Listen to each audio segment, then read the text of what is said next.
आपला आमदार जरा इम्पोर्ट केलेला आमदार आपल्याला आवश्यक आहे का?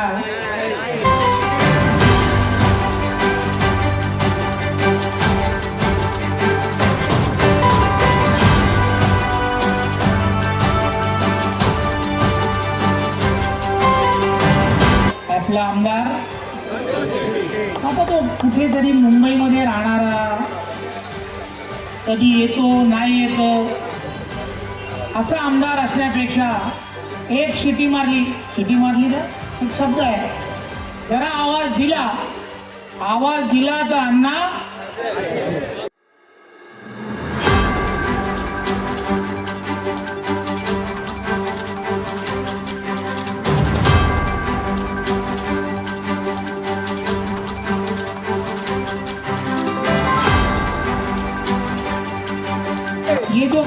ये जो चालू हो जाता है ना एक बार, आपला आमदार संतोष शेट्टी, देखो मैं बोलता हूँ बंबई से आना ही बंद हो जाएगा एक आदमी।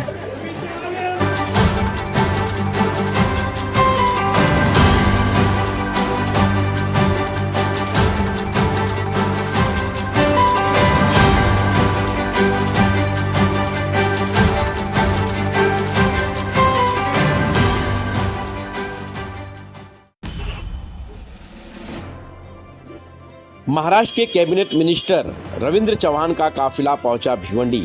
विधायक महेश चौगले ने किया स्वागत। बता दें कि रविंद्र चौहान का आगमन खासकर भिवंडी शहर में इसलिए हुआ कि भिवंडी के पद्मा नगर में एक सुंदर चौक का निर्माण भाजपा के पूर्व अध्यक्ष व स्थानिक नगर सेवक संतोष शेट्टी के माध्यम से, जहां तस्वीर में आप देख सकते हैं कि किया गया, जिसमें महाराष्ट्र के हिंदू हृदय सम्राट और आराध्य देव श्री छत्रपति शिवाजी महाराज की एक सुंदर तस्वीर वहां झलकती हुई दिखाई दे रही है। साथ ही साथ आपको बता दें कि पद्मशाली समाज के जो कुलदेव हैं वहां पर उनकी तस्वीर दिखाई दे रही है। और आपको बता दें कि भारत रत्न डॉक्टर बाबा साहब अम्बेडकर की भी वहां पर एक तस्वीर झलकती हुई दिखाई दे रही है। इस सुंदर चौक का जो है उद्घाटन महाराष्ट्र के मंत्री रविंद्र चौहान और आपको बता दें कि विधानसभा के जो विधायक हैं रविंद्र फाटक, इनके हाथों से जो है वहाँ पर देख सकते हैं कि बड़े ही धूमधाम से करते हुए दिखाई दिए। तस्वीर में आप देख सकते हैं कि भिवंडी पश्चिम के विधायक महेश चौगले, महानगर पालिका के आयुक्त अजय वैद और साथ ही साथ वहाँ पर आप तस्वीर में देख सकते हैं कि श्याम अग्रवाल, फरहान सिद्दीकी उर्फ लकी और भारतीय जनता पार्टी के कई पदाधिकारी कार्यकर्ता इस उद्घाटन समारोह में मौजूद थे। लेकिन आपको बता दें कि इस मंच पर कई राजनीतिक तीखे बोल बोले गए, जहां भिवंडी पूरब के विधायक पर निशाना साधा गया। विशेष तौर पर सबसे बड़ी बात तो यह है कि मंत्री महोदय ने अपने वक्तव्य में भिवंडी पूरब के उम्मीदवार के नाम का घोषणा भी इस मंच से करते हुए दिखाई दिए।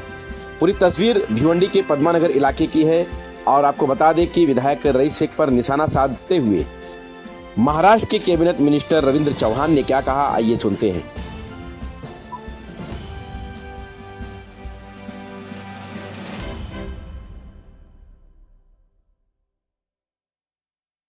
हमारे पूरे पद्मानगर के वासियों की तरफ से चौहान साहब को बहुत धन्यवाद देता हूँ, और जिनके वजह से ये आज हमें अच्छा भव्य हमारे हिंदुओं के देवता श्री छत्रपति शिवाजी महाराज और जिनके कायदे से छोटा बड़ा आदमी सबको न्याय मिलता है, सबको हक मिलता है, ऐसे बाबा साहब अम्बेडकर जी और पद्मानगर वासी के कुल देवता श्री मानते मामूली जी के बनाने का मौका मिला। ऐसे हमारे रविंद्र फाटक जब भी उनको फ़ोन करे उनकी मांगों तो कभी ना नहीं बोलते, तो उनको भी हम जानबूझ के आज रिक्वेस्ट से आपको आना है कि आप भी जो फंड दे रहे हो आपको देखना है कैसे बना है।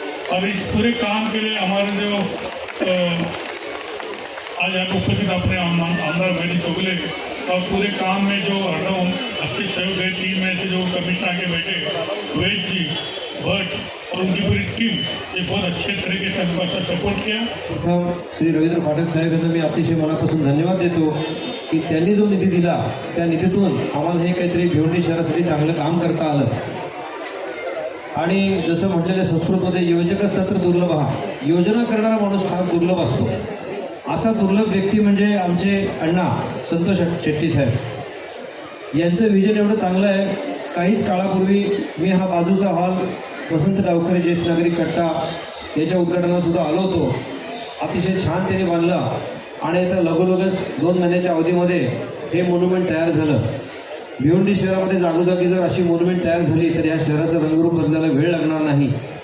खरोखर संतोष शेट्टी जे आहेत ते कामात एकदम उत्कृष्ट आणि लक्ष देणारे आणि जी गोष्ट हातात घेतली ती पूर्ण करणारे. कारण का गेले 6 वर्ष अध्यक्ष होते. प्रत्येक व्यक्ती प्रत्येक कार्यकर्ता त्यांना घाबरत होता का कधी फोन आला का काय काम सांगते. आणि त्यामुळे एवढं काम केलं त्यांनी का खरोखर पार्टीला मजबूती त्यांच्यामुळे खूप लाभली. म्हणजे आपल्या जी भारतीय जनता पार्टीची जी सत्ता आलेली त्या सत्तेमध्ये चांगले चांगले काम, मेट्रो असो, कोर्टाची इमारत असो आणि BJP दवाखाना आहे, चांगली जी कामं होती ती कामं एकदम चांगली, जास्तीत जास्त फंड. आता मी हे केलेलं सगळ्यांना 40-40 करोड रुपये दिले. पण माझ्या इथे चव्हाण साहेबांनी 63 करोड रुपये दिले. आणि जे आजूबाजूचे परिसराचे रोड होते ते करा दिले. आणि त्या झाल्यानंतर माझं एक काम थांबलेलं, माझे काम मी टाकताना विसरून गेलेलो. तर मी परत गेलो कारण का ते काम असं होतं पूर्ण भिवंडी करता होतं. कारण का भिवंडीचे जेवढे ऑफिस आहेत ते इकडे तिकडे आहेत. कोणी तहसीलदार ऑफिसला जातो, कोणी रेस्टिंग ऑफिसला जातो, कोणी रजिस्टर ऑफिसला जातो, कोणी प्रांत ऑफिसला जातो. ती सगळी इमारत एका ठिकाणी करायचं माझं हे होतं. तर त्यासाठी पण मला थोडा वेळ झाला. पण म्हणलं आता येणाऱ्या जानेवारीमध्ये त्याच्यासाठी 40 कोटी मी तुम्हाला देईन असं हे केलं आहे. पत्र सही केली, पेपर पुढे गेल्यात. पण नक्की तो पण पैसा भेटेल. पण भिवंडीसाठी एक चांगलं प्रेम आणि चांगलं लक्ष चव्हाण साहेबांचं आहे. मी त्यांचे खूप खूप आभार व्यक्त करतो. आणि अण्णा जो प्रत्येक वेळा असं चांगलं काम करत असतो, माझी पण इच्छा आहे का पुढे अण्णा काहीतरी मोठ्या पदावर येऊ आणि त्याच्यामुळे अजून भिवंडीचा विकास होईल आणि अजून त्याचं लक्ष द्या अशी माझी मनापासून इच्छा आहे. आणि ती इच्छा येणाऱ्या काळात पूर्ण होईल. एवढेच माझे 2 शब्द संपवतो. ज्यांच्यामुळे हा कार्यक्रम होतो आहे ते संतोष शेट्टी अण्णा माझे जवळचे मित्र आहेत. तेच वच्च एकत्र काम करत असताना माझे त्यांचे संबंध आलेले आहेत. पण मला चव्हाण साहेब तुम्हाला सांगायला एवढंच आनंद होत आहे की या भिवंडी शहरामध्ये मी आमदार झाल्यापासून बरेचशा नगरसेवकांना मी निधी दिलेला आहे. त्याच्यामध्ये शेट्टी आहेत. त्यांनी वारंवार मला बोलून सांगितलं की साहेब पाठक साहेब मला काहीतरी निधी मिळाला पाहिजे. जसं आता कमिशनर साहेब बोलले आम्हाला भिवंडीकडे सन्माननीय महाराष्ट्राचे मुख्यमंत्री असतील, उपमुख्यमंत्री असतील, चव्हाण साहेब असतील यांनी लक्ष दिला पाहिजे या भिवंडी शहरावरती आणि जास्तीत जास्त निधी देऊन या भिवंडी शहराला एक जसं ठाणे शहर, कल्याण शहर, डोंबिवली शहर होतं आहे तसं भिवंडी शहर झालं पाहिजे. या माध्यमातून पुढाकार सन्माननीय आमचे मंत्री महोदय चव्हाण साहेब घेतीलच. त्याच्याबरोबर मी पण सन्माननीय संतोष शेट्टीने जसं निवेदन केलं आहे त्या निवेदनाच्या माध्यमातून महाराष्ट्राचे मुख्यमंत्री असतील, चव्हाण साहेब असतील, देवेंद्रजी फडणवीस असतील यांच्याकडे मी माझ्या माध्यमातून पण मी पुढाकार घेईन आणि जास्त निधी या भिवंडी शहराला कसा मिळेल या माध्यमातून आपण नक्कीच प्रयत्न करू. संतोष शेट्टी आपण बोलवलं, माझा सन्मान केला त्याच्याबद्दल सर्वप्रथम मी आपलं मनापासून आभार आहे. असेच प्रेम कायमस्वरूपी आपलं राहो. आपल्याला जे पण सहकार्य कायमस्वरूपी मिळेल ते आपल्याकडून 100% मिळालं जाईल असं मी आपल्याला आश्वासन करतो. इथे थांबतो. जय हिंद, जय महाराष्ट्र. माता की भारत माता की वंदे वंदे.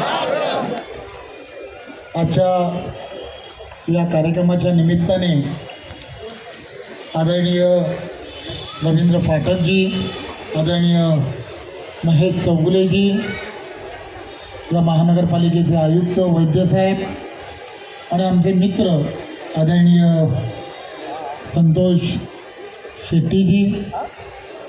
खरं तर मी भाषण करण्यापेक्षा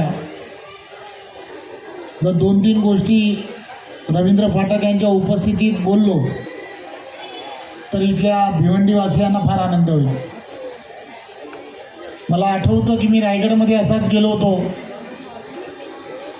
रायगडमध्ये सुद्धा असाच एक कार्यकर्ता, काम करणारा कार्यकर्ता हा काम करत होता आणि रोज कार्यकर्त्यांच्या मनामध्ये असं वाटत होतं की या कार्यकर्त्याचं नक्की भविष्य काय. राजकीय भविष्य काय, आणि मग सहजपणे असं माझ्या तोंडातून निघालं, आपला आमदार महेश बालदी. साहेब, खरं ठरलं. मला असं वाटतं की आजच्या या व्यासपीठावरून महेशजी ही घोषणा केली, आणि मला असं वाटतं की सर्व भिवंडीकर ही घोषणेला दाद देतील. आपला आमदार तिकडून आवाज येत नाही.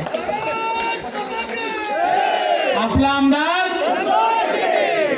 तर ही घोषणा जी आहे ना, ती धामनसकर आपलं गणेशोत्सव मंडळ आहे, त्याच्या त्या गल्लीतल्या त्या नाक्यावरती किती कार्यकर्ते असतील?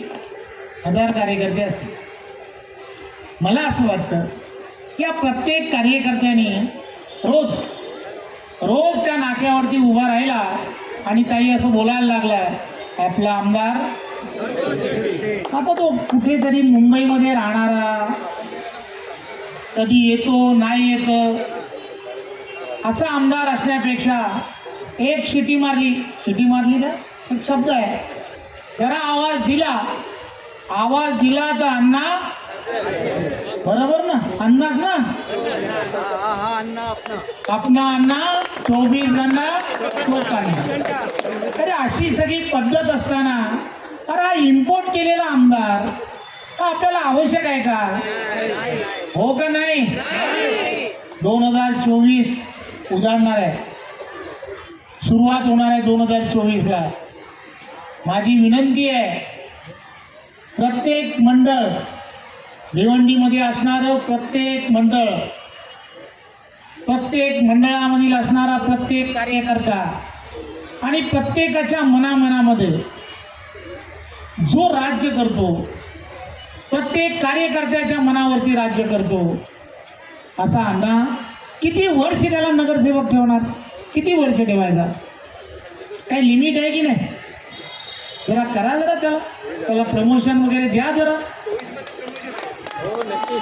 अरे तुम्हारे हाथ में प्रमोशन देना, हमारे हाथ में थोड़ी है. हम तो टिकट भी देते हैं और खड़ा भी करते हैं, दर बार खड़ा करते हैं. ये तो बात ही अलग है. मैं औरों के लिए नहीं बोलता, लेकिन कोई अपने में का व्यक्ति जिसके ऊपर हम प्यार करते हैं, इसके लिए हमें लगता है. देखो, यहाँ पे कोई भी बंदा ऐसा नहीं है कि जो संतोष अन्ना ने बुलाया है कार्यक्रम को वैसे आया हो. हर वो व्यक्ति उसी लिए आया. इसका कारण एक है, आपके सभी के दिलों पे राज करने वाला ऐसा ही हमारा दोस्त है. मुझे ऐसा लगता है, और रवि जी को भी ऐसा ही लगेगा. 100% मेरे दोस्त है. इनका तो ये तो दरबार ही है ना, इनको भी तो मैं ही भेजता हूँ. तो ये सभी लोगों को ऐसा लगता है कि अन्ना की जो काम करने का, जो लोगों के लिए दिन रात जो काम करता है, उसके लिए हम भिवंडी के सभी लोगों को, उसके लिए एक बार 2024 में तुम सभी को सब चीज छोड़ के, जाति धर्म सब छोड़कर एक व्यक्ति के पास देखकर आप सभी को काम करना चाहिए. ये जो चालू हो जाता है ना एक बार, आपला आमदार संतोष शेट्टी, देखो मैं बोलता हूँ, बंबई से आना ही बंद हो जाएगा एक आदमी. ये बात मैं बता रहा हूँ, इसके कारण ही एक है, जब जन ने एक बार सोच लिया, लोगों ने एक बार सोच लिया, उन्होंने एक बार ठान लिया ना, तो कोई नहीं रोक सकता. और मुझे पूरा विश्वास है, आज मैं इसी कार्यक्रम के लिए आया था. मैं देखना चाहता था कि लोगों के दिल में क्या है, पत्रकारों के दिल में क्या है. पत्रकार भी ऐसा ही सोचते हैं. लोकशाही का चौथा स्तंभ जो होता है, उसमें तो यही तो सोचना चाहिए कि यहाँ के लोगों की समस्या का हल कौन करेगा, यहाँ के लोगों के लिए कौन दौड़ कर आएगा, यहाँ के लोगों को हर वक्त 24/7 खड़ा रहने वाला व्यक्ति कौन है? तो एक ही आदमी है, और हर पार्टी का व्यक्ति ऐसा कहता है। विलास भी यही कहता है। विलास पाटिल नहीं, विलास पाटिल भी यही कहता है। मुझे दर्द ही कहता है, अरे रवि भाई कुछ तो करो। मैं बोला कर रहा हूँ। सब ऐसे ही करते हैं। दलवी भी वही कहता है। अरे सब यही कहते हैं, फिर लोगों ने भी तो यही सोचना चाहिए। मुझे पूरा यकीन है 2024 आपला आमदार,